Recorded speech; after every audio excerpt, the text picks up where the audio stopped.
जय श्री राम दोस्तों, कैसे हैं आप सब। वट सावित्री व्रत की हार्दिक शुभकामनाएं। सभी माताओं बहनों को यह व्रत बड़ी श्रद्धा से करना चाहिए। आज हम इस व्रत की कथा को आपके बीच में लेकर के आए हैं। श्रद्धा पूर्वक सुनिएगा, निश्चय ही आपके मनोरथ सफल होंगे, सुख शांति समृद्धि की वृद्धि होगी। प्राचीन काल की बात है, कश्मीर के दक्षिण भाग में मद्र नामक एक प्रदेश था। वहां अश्वपति नामक राजा राज्य करते थे। वे बड़े दयालु, धर्मात्मा और बहुत ही नेक थे। उनकी एक कन्या थी जिनका नाम सावित्री था। सावित्री बहुत सुंदर और गुणवती थी। राजा ने अपनी कन्या के लिए योग्य वर की बहुत तलाश की, परंतु उन्हें सफलता नहीं मिली।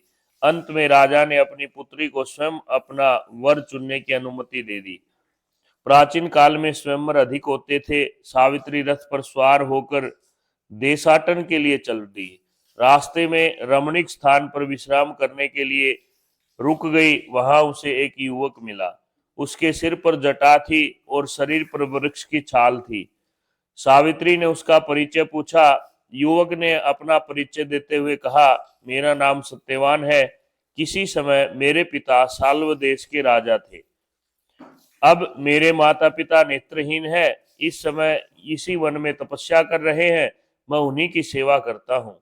सावित्री सत्यवान के माता पिता के पास गई और उनसे हाथ जोड़ करके निवेदन करने लगी, हे प्रभु, मैं आपके पुत्र सत्यवान के साथ विवाह करने का प्रस्ताव रखती हूँ। सत्यवान के माता पिता ने सावित्री को अपनी पुत्रवधू बनाने की स्वीकृति दे दी। अब सावित्री को अपना मन चाहा वर मिल गया। सावित्री अपने नगर को लौट गई। उसने अपने पिता को वर चुनने की बात बता दी। उसी समय नारद जी वीणा बजाते हुए दरबार में आए और बोले, हे देवी, ये तुमने क्या किया। सत्यवान की आयु तो केवल 1 वर्ष और शेष है। इसके पश्चात वह मृत्यु को प्राप्त हो जाएगा। राजा ने पुत्री से कहा कि अपना विचार बदल दे, पर सावित्री ने अपना विचार नहीं बदला।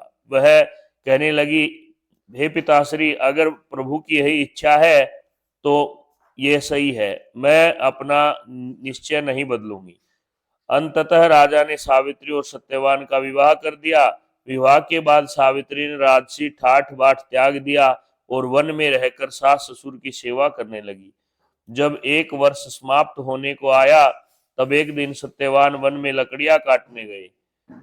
उसी दिन सावित्री भी उसके साथ थी। लकड़ियां काटते काटते सत्यवान को चक्कर आया और वहीं पर गिर गया। इतने में सत्यवान के प्राण लेने के लिए यमदूत आ पहुंचे, लेकिन सावित्री के सतीत्व के कारण और उनके पति का जो सर था उनकी गोद में होने के कारण वे यमदूत उनके प्राण न ले सके। बहुत समय बीत गया, स्वयं यमराज को आना पड़ा। सावित्री भी यमराज के पीछे पीछे चलने लगी। यमराज ने उसकी पति भक्ति देखकर कहा, मैं तुम्हारी भक्ति और पति का प्रेम देख करके प्रसन्न हूँ। सत्यवान के प्राणों को छोड़कर तुम कोई और वरदान मांग लो। सावित्री ने कहा, मेरे सास ससुर की दृष्टि दे दो, खोया हुआ राज्य पुनः मिले। यमराज बोले, एवं अस्तु। सावित्री ने फिर भी यमराज का पीछा नहीं छोड़ा। यमराज ने उससे एक और वरदान मांगा। सावित्री बोली, मुझे पुत्रवती होने का वरदान दीजिए। यमराज ने कहा, तथास्तु। इस प्रकार से वचनों में बांधने के बाद सावित्री ने कहा, मुझे पुत्रवती का आशीर्वाद देकर के मेरे पति के प्राण आप ले जा रहे हैं, यह सही नहीं है। यह वरदान कैसे सफल होगा। इस प्रकार उन्होंने याचना की तो भगवान यमराज ने सोचा कि सत्य कह रही हैं। उनकी इस प्रकार की पति भक्ति को, पति प्रेम को देख करके यमराज ने उनके पति के प्राण वापिस कर दिए। उस दिन ज्येष्ठ कृष्ण पक्ष की अमावस्या थी और वट वृक्ष के नीचे पति पत्नी दोनों थे। उसी दिन से इस व्रत को वट सावित्री व्रत के नाम से किया जाता है। सावित्री को यमराज ने कहा कि जो जो इस व्रत को, इस दिन को भक्ति भाव के साथ सुहागिन स्त्री करेगी, उसके पति की लंबी आयु होगी और कोई भी अनहोनी उनके घर में नहीं होगी। ऐसा वरदान दिया। जय श्री राम।